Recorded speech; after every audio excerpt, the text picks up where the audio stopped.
The class system in Xenoblade 3 is one of the most interesting and exciting new customization features that the game has to offer, allowing you to experiment with 25 unique skill sets to keep the gameplay experience fresh.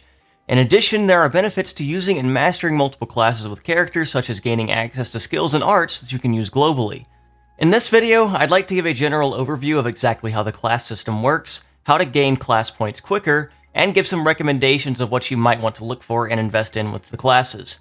I'll be trying to keep this video spoiler-free, but as we may be discussing some of the specific classes you may not have access to yet or haven't seen yet, please be careful if you do consider that a spoiler. I will not be showing obviously spoiler classes in this video. If you enjoy these guides and want to see more guides on Xenoblade 3, make sure to subscribe to the channel because it does really help me out so much. Let's get into it. At the beginning of the game, you'll have access to 6 classes, with 1 per character. Eventually, all 6 of these classes will open up, allowing the rest of the party to use them over time. For all of the remaining classes, it works a bit different, and you will need to find and complete hero quests around the world. Some of these hero quests are required in the main story, but many are relegated to side content. Looking out for question marks on the map can help find some of these hero quests. So the most important and fundamental thing to know about how unlocking classes works is that how fast a character can unlock and raise a class is directly tied to their aptitude with that class. The character that has S-rank aptitude with a class will get it automatically after the corresponding hero quest where you meet the hero that can use the class. From there, as you have either that hero or the person with the class unlocked using it in the party, every other character will start unlocking it over time. A-rank characters can get the class quicker, and D-rank characters will unlock it very slowly. In addition, the unlock is directly tied to how much CP is gained during a fight. CP gained is based on your level compared to the level of enemies you're fighting, so if you are overleveled, you will gain class points and unlock classes much slower. That's one reason I think bonus experience is a scam in this game before post-game and you gain the ability to level down. You want to be able to gain class experience at a fast rate to get more and more skills and arts to choose from at your disposal. This not only affects unlock rate, but how fast the class grows once you actually have it too.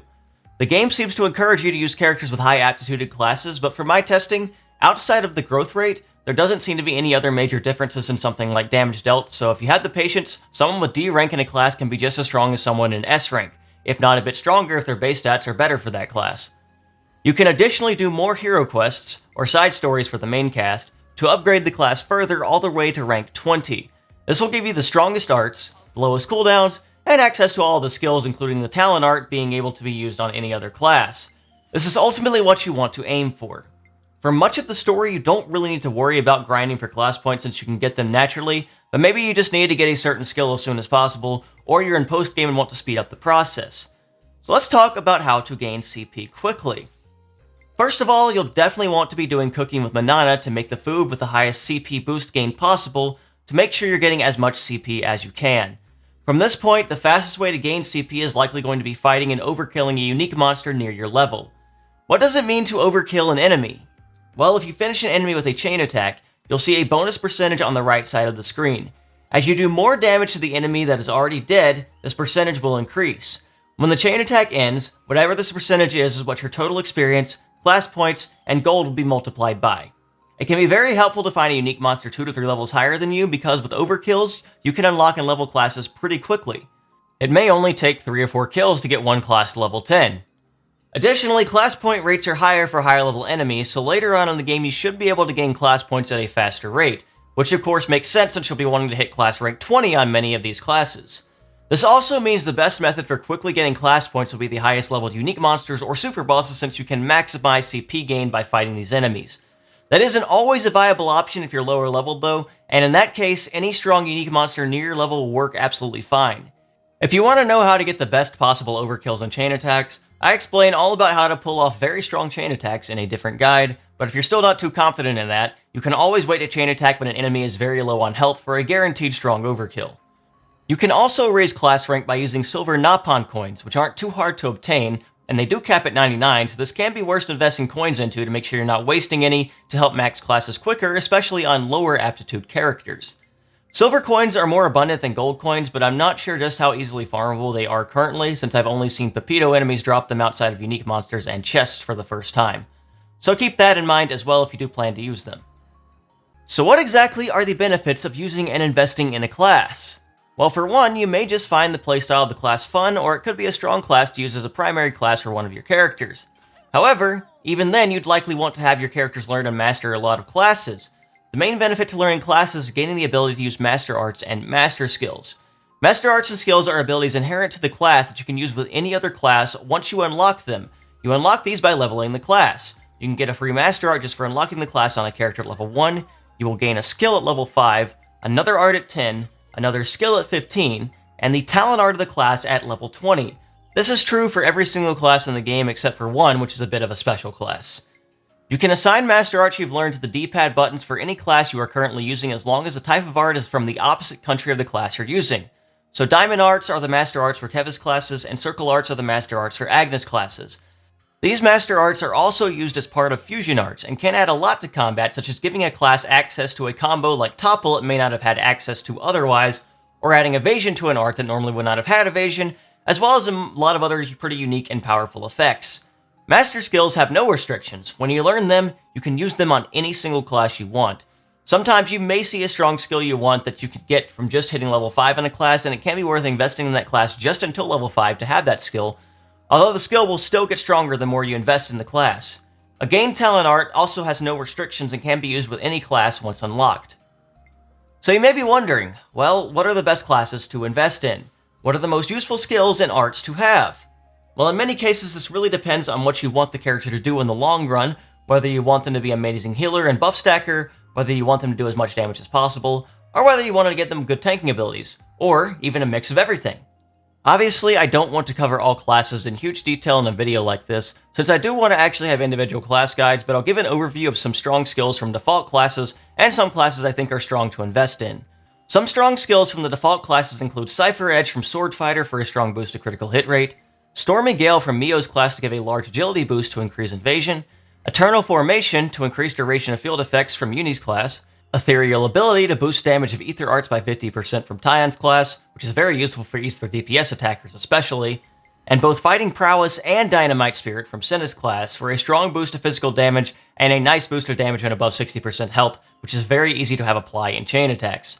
Some of the better Master Art options are Wide Slash for evasion, Myopic Screen to give anyone daze, Overfall for a low recharge Ether defense down, and Maximum Voltage for an attack increase on classes that may not get one otherwise. So let's talk a bit about the classes you unlock from hero quests and what might be the best classes to invest in. A lot of these classes have some pretty nice effects and have some very fun playstyles, or are very much just worth investing into for the skills and arts. Investing in more classes is also just going to give you more options even on the main class you want to use with a character, as access to all of the different skills and arts can bring out the potential of a class and make it very powerful. But even outside of that, many of the classes are just strong classes and worth having your characters know how to use just so you can pull them out at any time and because of the strength of the class alone. Some of these classes will have powerful unique skills that cannot be transferred, such as Full Metal Jaguar having this skill that boosts damage by up to 255% if you don't miss attacks, which is very, very powerful, especially since in chain attacks you cannot miss, making this one of the largest damage increases in the entire game. Or in Cursor, giving you a damage boost every time you land a critical hit, which is very, very common on this weapon because it has a very high critical hit rate and only gains more critical hit rate the longer the fight goes on. These types of skills are usually the selling point of the class in the long run since they offer unique effects that cannot be transferred. Outside of these aforementioned classes, other classes I consider to be among the best and get to invest in for their strengths are Strategos, which can extend the duration of buffs and debuffs. The former is a very useful master skill to have, especially when you combine it with the second class, Signifer, which I think is possibly the most broken class in the game because it just can stack a ton of buffs on everyone and is very, very broken once you get it going and is really, really powerful in chain attacks as well. I also think Martial Artist is a very strong class for its ability to gain extra damage every time you perform a cancel, along with the speed of the class being able to use arts very, very often with critical hit recharge and auto attacks increasing speed every time you do more. Lone Exile is a nice class for being a good offensive-focused tank class that's pretty good at keeping aggro, especially if you're a player controlling it. Troubadour is a very nice class. It has the ability to help ally arts recharge faster, which is very, very nice in this game, especially with some of the slower Kevis arts, so I think that's definitely a class worth investing into. And Troubadour also has a very good master skill that increases party accuracy and evasion, which is extremely helpful in a game like this, as hitting more and not getting hit is always going to be very helpful. There are some other pretty strong classes that I don't want to mention for spoiler purposes, but the point is there's a lot of good classes you can invest into, and many times it will be worth doing. Experimenting with the classes will also just lead to having more fun with the game as a whole. There are also a lot of very strong master skills worth investing any class for, and I'll just list some of the strongest here. Shock Shot is decent to give yourself a burst window when you see enemies using arts, since you get 100% extra damage on enemies using arts. One of the strongest is Critical Strike, which increases critical hit damage bonus by 50%, which is an extremely powerful ability that will make your critical hits hurt a lot more than they otherwise would, and combines very, very nicely with a gem that does a similar effect. Capable Hands is a nice skill, especially on classes that have a long talent art recharge, since this gives you something immediately powerful to use at the beginning of a fight. Pretty situational, but can be very useful. Extending Buff Duration is great with Strengthening Gambit, worth investing a Strategos for, especially for Signifer classes. Swift Song is a very nice party buff effect. Universal Annihilation is perhaps one of the best damage boosts possible for offering 150% extra damage against top-loaded launched enemies, especially since you can actually freeze launch and chain attacks now and get the damage boost the entire chain attack, leading to some massive chain attack overkills, and just damage in general. Essence of Ether is a standard party-wide damage buff, which is worth bringing along on a support character just to give everyone a nice damage boost. Ultimate Qigong is a situationally useful ability against higher defense enemies. Eye for Weak Points can be good on classes that already have a high critical hit rate or scale well with critical hits like Martial Artist. Maniac is a universally decent damage boost, especially against super bosses or strong unique monsters that you want to take on if they're still currently higher level than you. And Frenzied Combo gives a bit of crit recharge and can help some classes with higher critical hit rates spam even more arts. There are plenty of times you may want to use even a different skill than what I've mentioned here as well. There are a lot of strong possibilities with master skills, and there's also a lot of strong combinations you can use with master arts. A lot are obvious, like granting evasion or combo access, like I said earlier, but another very strong combination is something like putting Shadow Eye in the same slot as Resonant Flag so you can pass all the buffs you currently have, as well as a new attack buff to the entire party. There is a lot you can experiment with, and investing in classes will only give you more options and make you even more powerful. That said, do not feel like you have to invest in every class with every character. Not every class offers amazing abilities, and only insane people like myself would feel the need to max absolutely everything. Just examine what you have and see what you might want to use. You can have plenty of success using whatever you want in this game. I think that's probably going to cover it for giving a general overview of the class system and what you might want to invest in, so I hope this guide was useful and taught you something. If you enjoy these types of guides and want to see even more Xenoblade 3 content, including in-depth individual class guides in the future, a guide for accessories and where to find them, info about super bosses, and many more things, make sure to subscribe to the channel because I will cover all of that very soon. Also like the video and comment if you want, and I'd appreciate it. With all that being said, thank you all so much for watching and have a wonderful and blessed day.